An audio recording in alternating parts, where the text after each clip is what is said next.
Hello once again, and going to try a little bit of a different video here.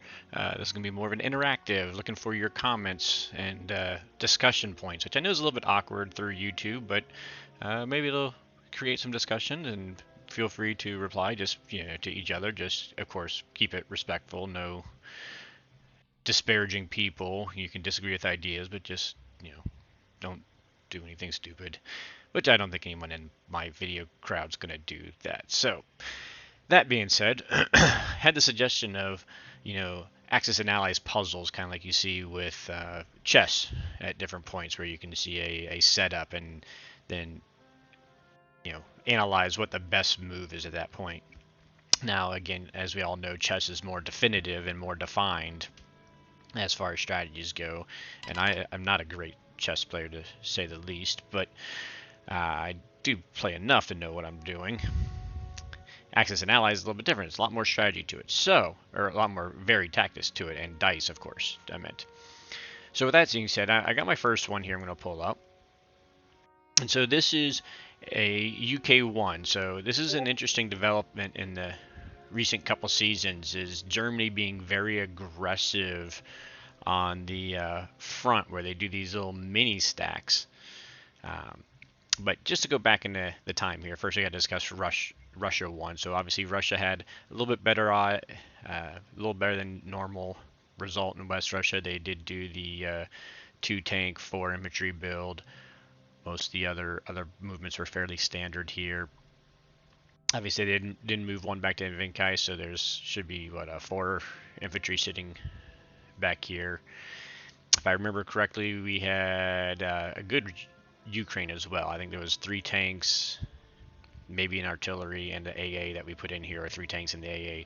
I don't remember exactly offhand, but in any case, and I say we, this was a game that, for those that watched, it was in the duo showcase with Terrence and I.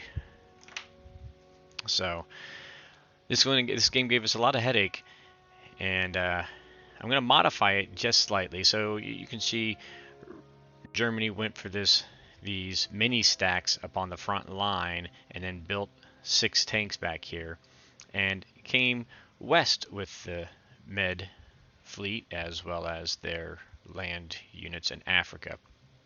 Now, they sent 6 to C-Zone 7 and got below average results there.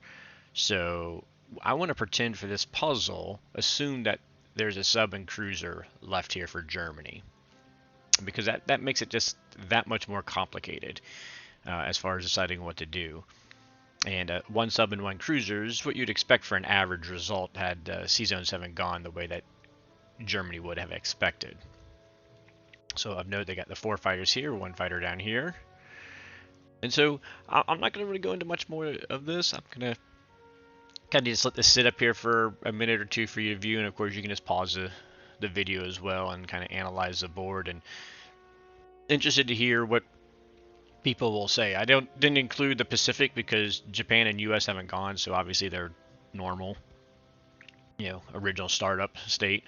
So you can of course include discussion of what's going to go on over there if you wish, in your overall strategy of how the Allies should combat this start. Again, with assuming that a sub and a cruiser survive up here. I will give a preview of that.